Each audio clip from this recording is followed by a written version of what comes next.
All right, a quick message before I read Inside Elvis. There's going to be a special song at the end of this that you haven't heard. It's really dedicated to y'all, the Elvis fans on this channel. All right, so we read some of the Elvis and Desiree Are You Lonesome Tonight? Really the story about Lucy DeBarban and Elvis Presley, but Desiree is the potential daughter. The reason why the book was written. And her mother is no longer with us. So, that's kind of why I'm putting Elvis and Desiree, because, her mother, according to the book and according to the author, went through all of this extensive memory stuff, even though stuff she didn't want to remember when it came to abuse and all this stuff, because the daughter was asking her, hey, tell everybody my story. Now, once again, I don't know whether it's true or not. That's what we're all going to kind of give our opinions on, and will we ever know? I don't know. That being said, we won't know unless there was DNA given by Presley for her to test against, and then possibly we would know, but it still wouldn't be exact. Not unless you had the mother and Elvis, would you know for sure. All right, so we have not done anything here. Well, I read a little bit earlier during the Elvis and Desiree video of Inside Elvis. This just came. Just got delivered today. And so let's start reading some of this here. Might as well, right? Ed Parker. Those fans and friends who really knew Elvis have anxiously awaited this book. It was at their urging that Ed Parker accepted the challenge to write the true inside story of the King of Rock and Roll. The author is uniquely qualified. He was the man Elvis chose as his strong right arm. Ed was brother, friend, confidant, as well as Elvis's personal bodyguard. Elvis often referred to him as my second daddy. As my second daddy, Eddie. Elvis was never an employee. That's an important distinction. Now, an employer doesn't bare his soul to employees. Ed was the friend Elvis turned to in times of a trial.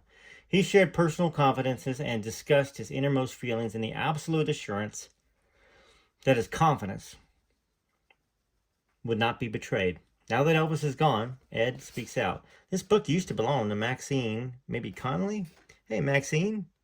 Hope you enjoyed this book. I don't think you're the one that sold it to me, but ultimately, it's in my hands and it used to belong to you. What else is this book about?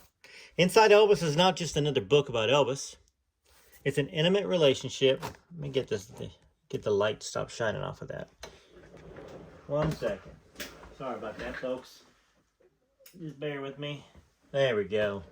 Inside Elvis is not just another book about Elvis. It's an intimate revelation on the man behind the myth. The soul of an idol. The love affair. For the first time in print, the author exposes the torrid, all-consuming love affair that ruined Elvis's health, contributed to the breakup of his marriage, and may have cost him his life. Elvis's unfulfilled dreams. Behind the glitter and the wealth stood a warm, rather shy country boy who had 5 secret dreams. Dreams he would share totally with only one man, which must be Ed Parker. Elvis's secret fears. Fear comes to every man. There were 4 secret fears that haunted Elvis. 3 of those would torment him until the day of his death. Sex and drugs within an organization. 90% of the stories written about Elvis are lies. To clear the record, Ed Parker throws back the curtain for a backstage look at the Elvis organization and shares some inside secrets that have never been told before. The inner man. Elvis's inner thoughts and feelings are revealed at last. They show that he was a far more complex man than his fans or employees had suspected. By sharing these, Ed Parker takes you beyond the footlights, past the image, and inside Elvis. Well, I wonder if Ed wrote all that stuff, or whether it was Rampart House. I'm just curious because that's well said. All right, let's take a look at when this book was read. The book was written. Oh, this is a signed book. Very cool. Copyright Edmund K. Parker, 1978. I'm pleased to share with you a few cherished moments with my friend. This is what he was really like. I hope you enjoy it. Aloha, Ed Parker. Now, I don't know whether he signed all of his books, but very nice that there's a signed book here. It's not signed to me. He just signed it. All right. A poem, The Jackals. I'm going to read it like Elvis. The muffled drums are silent now, but ere the dirge can fade, a louder cadence round the mount, an ugly new parade. Artless hangers on typed out a never-ending stream of factless books and manuscripts, and each one had his theme. You should not love the king now dead, he lived ignobly. Glory for his valiant deeds, if aught, the praise belongs to me. The jackals gather round the crypt and sniff the fetid air for hints of gold and favors that live no longer there. With empty bellies and empty minds, they rummage through the ruins, then snap their jaws and lift their legs and gnaw their master's bones. Then skulk away for fiddle naps in reason's darkened lair, to dream of gold and favors that live no longer there. Mills L. Crenshaw. Messed up a couple words, sorry about that. But you get the gist, and I'm sure you might have been able to read that. Forward. All right, at first, it was amusing to watch the mad scramble as those who knew Elvis, or thought they knew Elvis, rushed to get their memoirs into print. Just picture the titles: The Real Elvis, as told by his barber, or I was a secretary for Elvis, then fine print for 3 days. Obviously, he's not talking about Elizabeth Stefaniak, Elizabeth Mansfield, somebody else. Suddenly, it was funny. It wasn't funny anymore. The books began to take on a rather vicious character. The hangers-on and ne'er-do-wells who had sucked Elvis's lifeblood were now in competition to see who could make up the most scurrilous tale, the most sensational revelation about this man who had fed them from his own table and showered them with gifts and affection. More importantly, the marketplace was being flooded with the half-baked with the half-baked efforts. I turned the light off so I didn't glare so much, and now I'm having trouble reading. Well thought out books written by those who really knew the king of rock and roll were dumped on the bookshelves. Probably Elvis and Kathy would be one of those.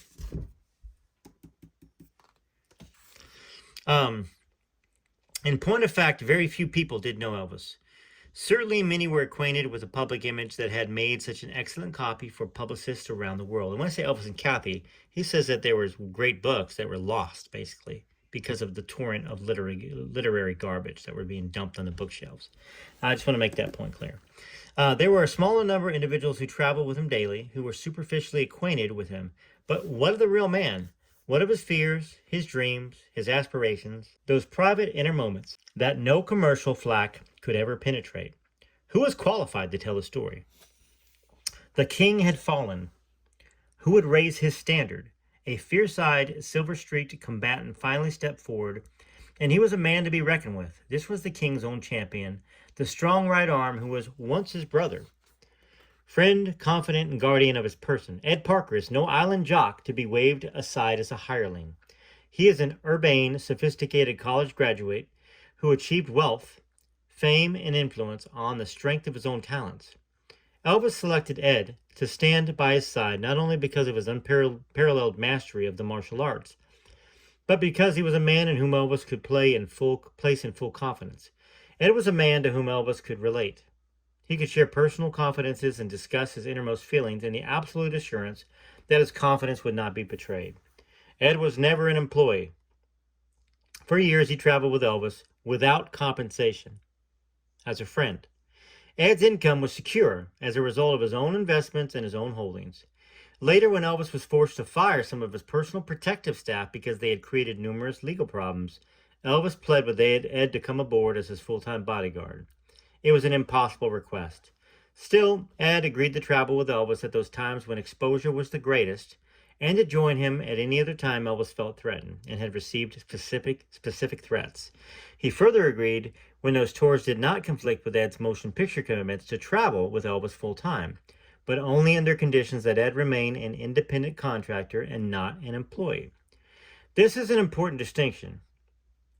Much of what the public has read thus far has come from disgruntled former employees. Now, for the first time, you have a chance to read the truth. Inside Elvis is a first-person account written by a close confidant and friend to whom Elvis turned to advice, counsel, and friendship. The book is no eulogy. Elvis had faults and he made mistakes. Instead of sensationalizing, sorry, I'm so tired right now. Sensationalizing faults. Man, that's not a hard word. Sensationalizing faults. Ed touches them briefly and factually within the context of the balance of Elvis's life. The result is an incredible backstage look at one of the most famous men in the world, a man millions admired, thousands worshipped, but only a handful knew or understood. That was written by Mills L. Crenshaw, who was also the poet. Now, I wonder if Elvis, with Ed Parker, no, looks like there's some artwork here. So let's see who did this artwork as we get in the read, because that's a pretty little piece of art right there. I know it says back here, the book was written in 1978, or copyrighted. The artwork, photo credits, and special thanks to Keith Alverson, Joyce Biddy, Sean Shaver, Shirley Stevenson, Sue McCaslin, Alan McMacken. Cover artwork and sketches are George Bartel. All right, let's get to it. Great picture, George. I like that. I mean, it looks dualish, but it's also Elvis. I mean, it doesn't look hard to draw Elvis, does it? But I can't draw a stick figure, so good luck for me. All right, first chapter, Grief. Dawn on the morning of August 16th, 1977. Our dog woke me from a fitful sleep. "Shut up, Captain," I yelled in my native tongue. The uncompleted checklist lay on the drawer. Going on tour with Elvis was always exciting, but there'd been too many things to do and too little time.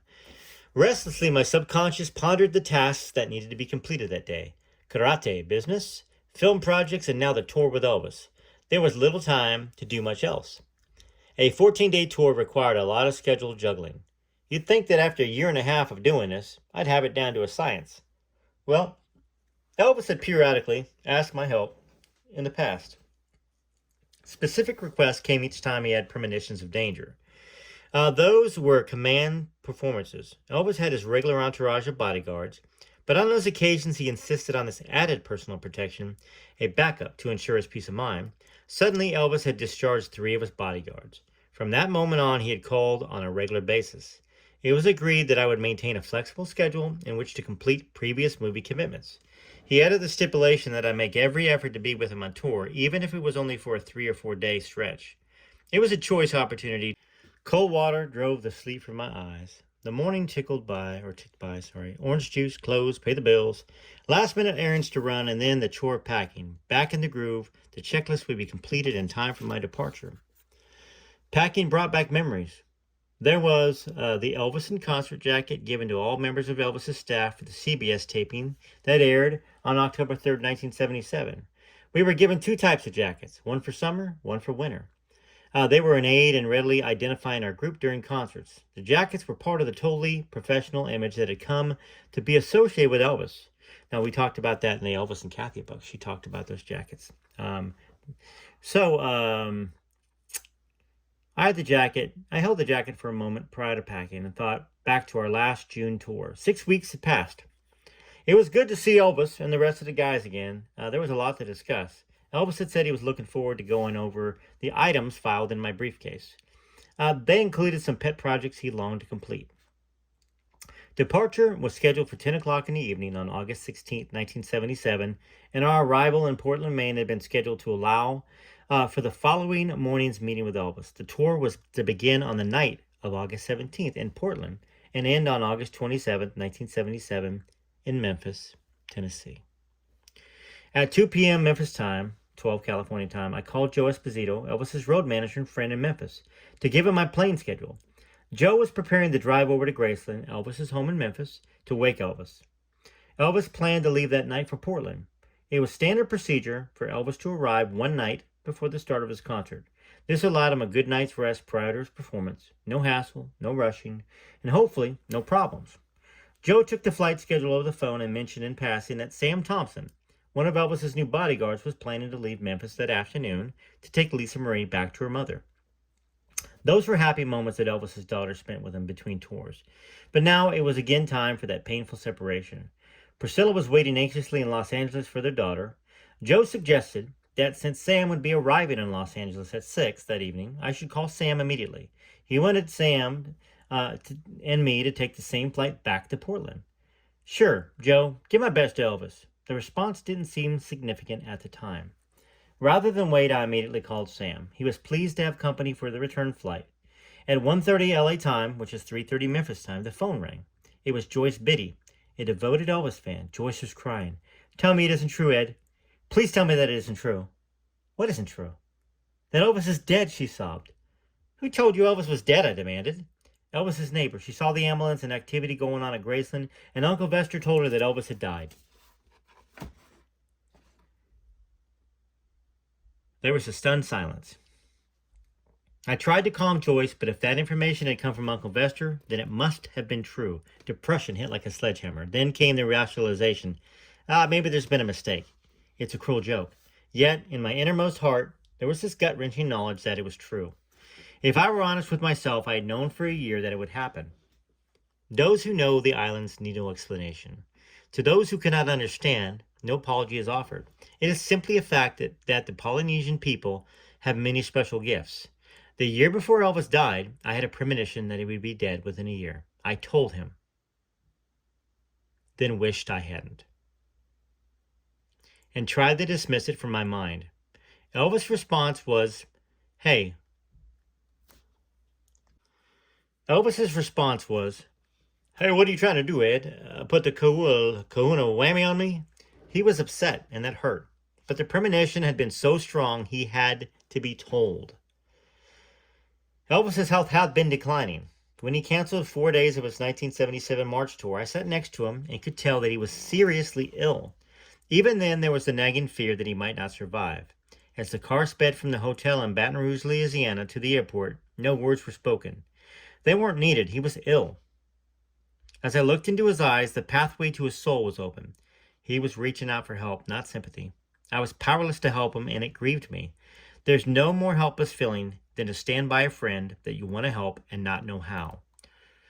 Oh, to be a doctor, to be able to diagnose his problem. There was a terrible feeling of urgency to do something, anything. These memories came flooding back as I stood there numbly on the phone, weighing heavily in my hand. The memory of that former sadness added to the news of his death. It was overpowering. It was true, Elvis was dead. I don't remember hanging up the phone. News of his death flashed over radio and TV. Then came the phone calls from various newspapers, radio stations, TV stations, all asking what I knew of his death. The reporters accepted his death as fact and demanded my comments. Many of the radio stations aired the conversation live. Mr. Parker, you were Elvis's friend as well as his personal bodyguard. How do you feel? A stupid question. Did you know he was ill? They didn't want an honest answer. Friends and fans contributed to the massive phone calls. They all wanted to extend their condolences, and now there was no choice.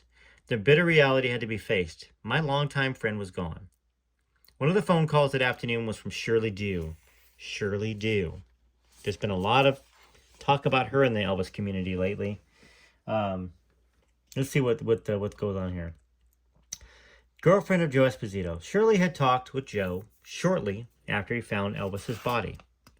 She relayed the message that Vernon Presley, Elvis's father, was sending Elvis's Corvair 880 to bring those of us who were close to Elvis back to Memphis. It was to be a somber flight. On board would be Jerry Schilling, one of Elvis's bodyguards who also traveled with him periodically, Dr. Elias Gainham, Elvis's personal tour physician, Linda Thompson, Elvis's former girlfriend, Celeste Gaylor, wife of Larry Gaylor. So that's misspelled, obviously. Gellar, unless that's really the real true spelling of his name. It's possible. Elvis's hairstylist, who was already in Memphis. Priscilla, Elvis's former wife. Joe Esposito's former wife, and myself. We were all to meet at the Air Research Terminal at the Los Angeles International Airport promptly at 8 p.m. and be flown back to Memphis for Elvis's funeral. This was the plan as Shirley had outlined it. In a matter of minutes after Shirley's call, a good friend, TV news commentator Chuck Henry, ABC TV, called and asked for a live interview for the 6 p.m. evening newscast. newscast. He said that Rona Barrett had some startling information about Elvis's death, and he wanted my comments after her report. Arrangements were made for the interview to take place at my home. The frequency of the phone calls increased. One call would end, and within seconds the phone would ring again. Long-distance calls from England, Canada, and many parts of the United States came into an endless stream. Shirley Dew called shortly before Chuck Henry's arrival. This time, she was apologetic. It was an awkward moment. Priscilla did not want Linda Thompson, Celeste Geller, Jerry Schilling, who went anyway, or myself aboard Elvis's jet. That's some information there. Not even Jerry Schilling. I thought Elvis and her were close. I thought Priscilla and him were close. But according to Shirley, that's what she said. She didn't want Jerry on the plane either, especially not Linda or Celeste. Sherry had been given the responsibility of relaying Priscilla's wishes. We all understood her position and told her not to feel badly about it. No one held it against her. It was a petty, selfish request. Priscilla should have considered Elvis's wishes and not her own. Ooh, there you go. Slap her down. Slap her down. I like it. I like this Ed Parker fellow so far. It seemed that I reminded her of the karate stigma attached to her former boyfriend, Mike Stone. This was a deliberate insult. It was as though she was trying to shift the responsibility to me for her intimate relationship with Mike and her marital discord with Elvis. The Corvair 880 had not been part of Priscilla's life at all. Elvis purchased this jet years after the divorce. For once, Priscilla should have thought of what Elvis would have wanted rather than her own personal gratification. That's where we're going to stop. But this book is going to be a great book.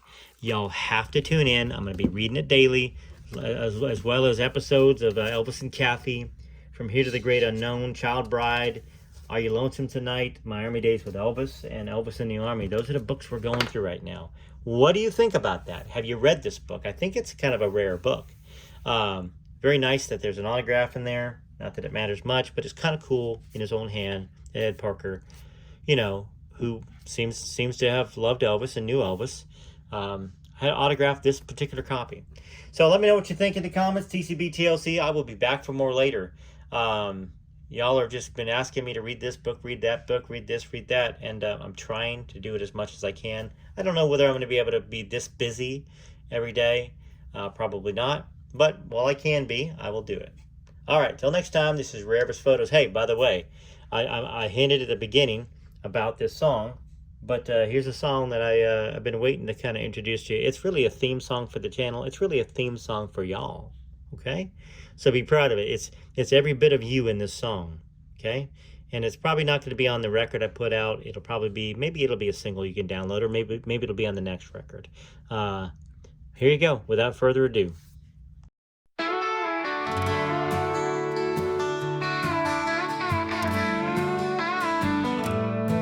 This channel here on YouTube has the greatest fans who defend the man with whom all music began. They are on here every day, loving the Memphis Flash, not afraid to talk about the future or talk about the past. Rare Elvis Photos is the name. We're not afraid to hit that play. To protect his legacy from his ex-wife, we speak out for Elvis, for what is right. So we're gonna keep making those videos. That's what we do here at Rare Elvis Photos.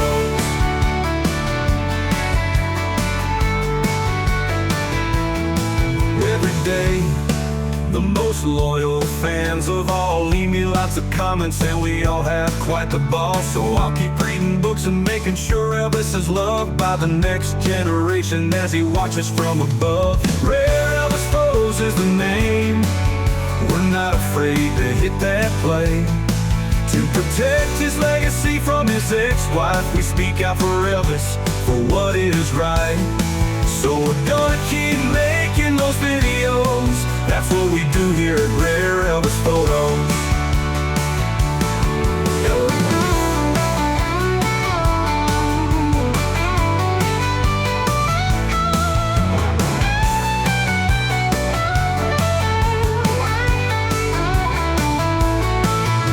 Loving all the haters, eat our greens and taters. Say yes sir and yes ma'am, keep standing right beside our man.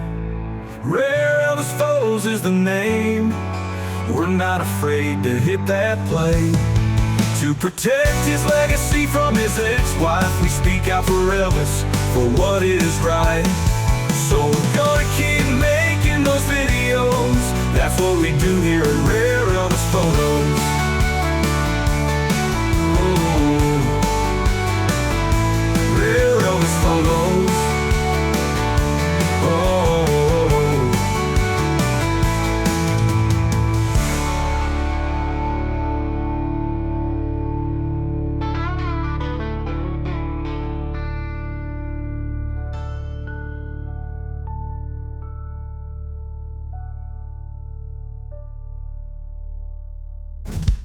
Thank you to all the wonderful fans of Elvis that are subscribers of this channel. You deserve this song more than you know.